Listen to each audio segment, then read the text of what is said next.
Hi viewers, welcome to our channel. ప్రస్తుతం మనతో పాటు దాము బాలాజీ గారు సీనియర్ జర్నలిస్ట్ ఉన్నారు. వారితో ఒకసారి మాట్లాడదాం. సార్ నమస్కారం సార్. నమస్తే. సార్, అమరావతిలో రైతులు తిరుగుబాటు చేయడం మొదలుపెట్టారు. అది కూడా చంద్రబాబు నాయుడు గారికి అగెనిస్ట్‌గా అంటున్నారు. మరి తిరుగుబాటు గల కారణాలేంటి? మరి ఏం జరిగే అవకాశం ఉంది సార్ అమరావతిలో?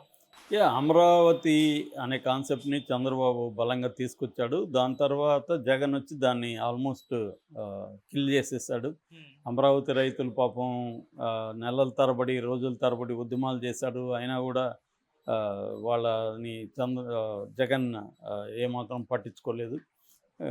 కోర్టు తీర్పుల్లో కోర్టు కొన్నిసార్లు తీర్పులు ఇచ్చాయి, కొన్నిసార్లు ఇంకా పెండింగ్‌లో ఉన్నాయి. ఇలాంటి పరిస్థితుల్లో ఎన్నికల అంశంగా అమరావతి అనేది పక్కన పెట్టేశాడు చంద్రబాబు. హ్మ్. ఎందుకంటే ఇది మనకు ఉపయోగపడదు. దీనివల్ల దీని మీద ఎక్కువ ఫోకస్ చేస్తే మనకు మిగతా ప్రాంతాల్లో ప్రజలు హర్ట్ అయ్యే అవకాశం ఉందని చంద్రబాబు ఎన్నికల అంశంగా దీన్ని తీసుకోలేదు. ఓకే. దానికి తగినట్టుగా మీడియా కూడా ఫోకస్ చేయడం మానేసింది. అయితే ఇప్పుడు వచ్చిన తర్వాత అమరావతి మీద మాత్రం చంద్రబాబు గట్టిగానే ఫోకస్ పెట్టాడు. దీనికి సంబంధించి ఆల్రెడీ అక్కడున్న చెట్లన్నీ క్లీన్ చేయడం, రోడ్స్ వేయడం, ఇవన్నీ మ్యాక్సిమం ట్రై చేస్తున్నాడు. కానీ డబ్బులు లేవు. ఆయనే చెప్తున్నాడు డబ్బులు లేవు అని. ఆల్రెడీ 6 సూపర్ 6 పథకాలని కూడా ఇప్పటివరకైతే 100 రోజులు దాటింది, అమలు చేసే పరిస్థితి లేదు.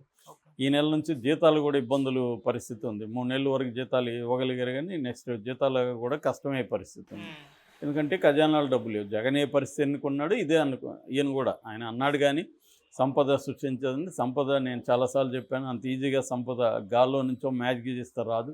It takes time. దానికి ముఖ్యంగా ఆంధ్రప్రదేశ్గా ఏర్పడిన కొత్త రాష్ట్రానికి, హైదరాబాద్ను కోల్పోయిన రాష్ట్రానికి చాలా కష్టం. అది సెంట్రల్ గవర్నమెంట్ హెల్ప్ చేస్తే కానీ జరగదు. సెంట్రల్ గవర్నమెంట్ హెల్ప్ చేయలేదు. జగన్ ఉన్నప్పుడు చేయలేదు, ఇప్పుడు కూడా చేయలేదు.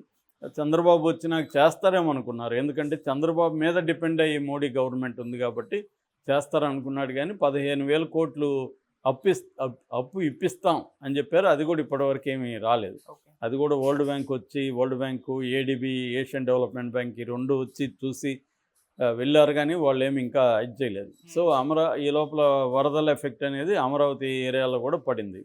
సో ఈ కాంటెక్స్ట్లో ఇప్పుడు 2 డెవలప్మెంట్స్ చోటు చేసుకున్నాయి. ఈ 2 డెవలప్మెంట్స్ వల్ల అమరావతి రైతులు చంద్రబాబు మీద తిరుగుబాటు చేసేట్టుగా మనకు కనబడుతుంది. ఒకటేమో కొలికపూడి శ్రీనివాస్, తిరువూరు ఎమ్మెల్యే. ఆయన వల్ల అమరావతి రైతులు హర్ట్ అయ్యి ఆయన వల్ల వేధింపులకు గురయ్యారని వాళ్ళు ఇప్పుడు ఆందోళనకు సిద్ధమవుతున్నట్టు కనబడుతుంది. కొలికపూడి శ్రీనివాస్ కొద్ది ముందు నుంచి కూడా ఆయన చాలా అమరావతి రైతుల తరపున ఆయన జేఏసీ అధ్యక్షుడిగా ఉంటూ చాలా ఆయన ఉద్యమాలు చేశాడు.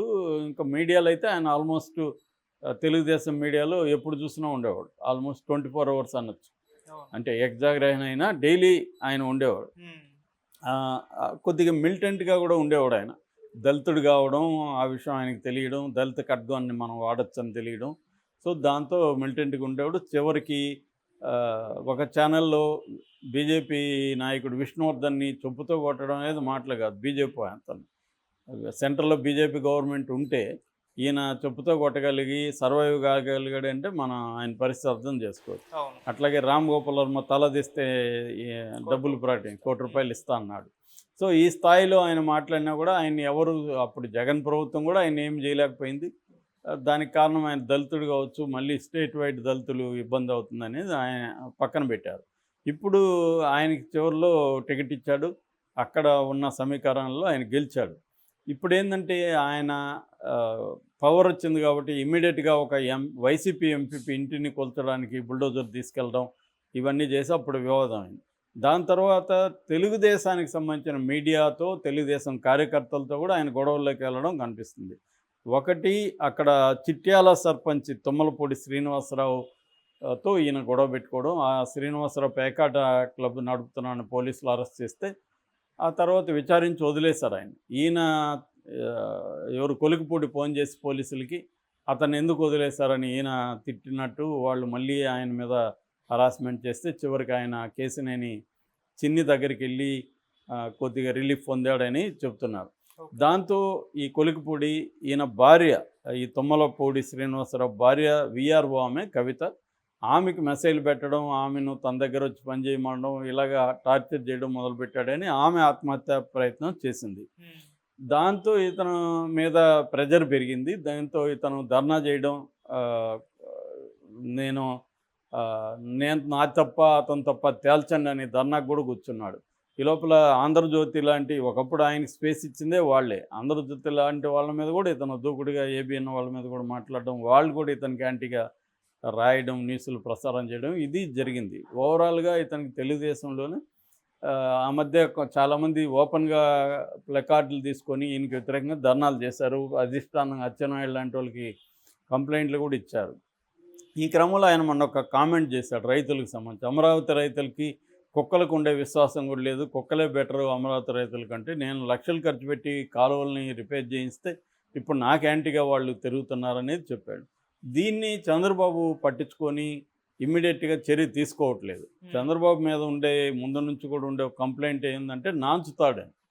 మా మా ఊర్లో మన గడ్డపారలు నాంచేవాడురా వీడని అంటారు. గడ్డపార అంటే తెలుసు కదా, చాలా స్ట్రాంగ్‌గా ఉంటుంది. దాన్ని కూడా నానబెట్టగలిగేవాడు వీడని ఒక ఇది ఉంటుందన్నమాట. అట్లా చంద్రబాబు కూడా కొన్ని విషయాల్లో ఆయన నాంచుతాడని.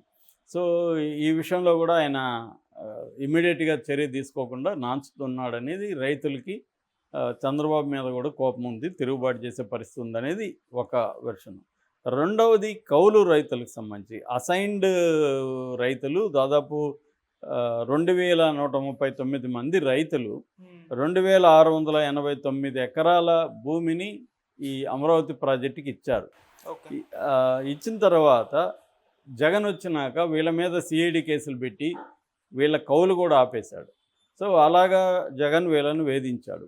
వేధించిన తర్వాత ఎన్నికల ముందు మాత్రం కొంతవరకు కొన్ని భూములకి కౌలు రిలీజ్ చేశారు. అప్పటికి కూడా 1650 ఎకరాలు అలాగే ఉండిపోయింది, కౌలు ఇవ్వలేదు. వాటిని నాట్ టాలీడ్ అనే ఒక కేటగిరీలో చేర్చేసి వాళ్ళకి కౌలు ఇవ్వలేదని చెప్తున్నారు.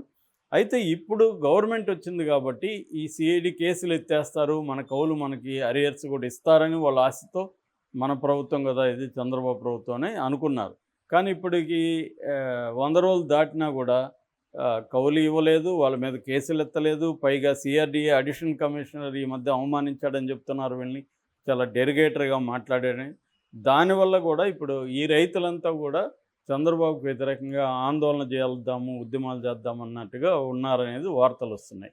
అంటే చంద్రబాబు గతంలో వైసీపీ ప్రభుత్వం ఉన్నప్పుడేమో వీళ్ళని వైసీపీని ఇబ్బంది పెట్టడానికి రైతుల ఉద్యమాలు చేయించాడని, తను గవర్నమెంట్ వచ్చినాక వీళ్ళకి ఏమీ ప్రాపర్గా చేయట్లేదు అన్న విమర్శలు కూడా వస్తున్నాయి. అది ఎలక్షన్ ముందు నుంచే స్టార్ట్ అయింది. ఎలక్షన్ ముందు నుంచే అమరావతి ఇష్యూని పక్కన పెట్టేశారు. అమరావతి ఇష్యూ అనేది ఎలక్షన్లోకి తీసుకురాలేదు.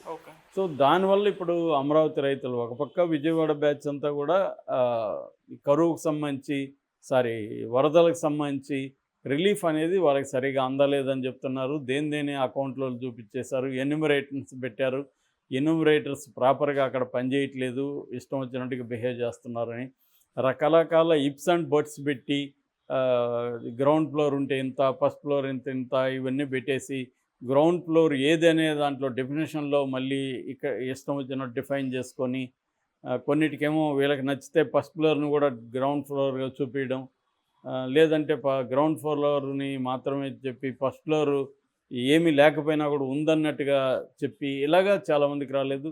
ఆటో డ్రైవర్లు ఆందోళన చేస్తే వాళ్ళ మీద పోలీసులను ఉపయోగించారు. సో ఇలాగా కొంత మెల్లమెల్ల దానికే లడ్డూని తీసుకొచ్చి చంద్రబాబు ఇవన్నీ డైవర్ట్ చేయడానికే లడ్డూని అంశాన్ని తీసుకొచ్చాడనేది ఒక వెర్షను. ఏదేమైనా ఇప్పుడు అమరావతి రైతులు కూడా ఆందోళన పదం చేపట్టే అవకాశం అయితే కనిపిస్తూ ఉంది.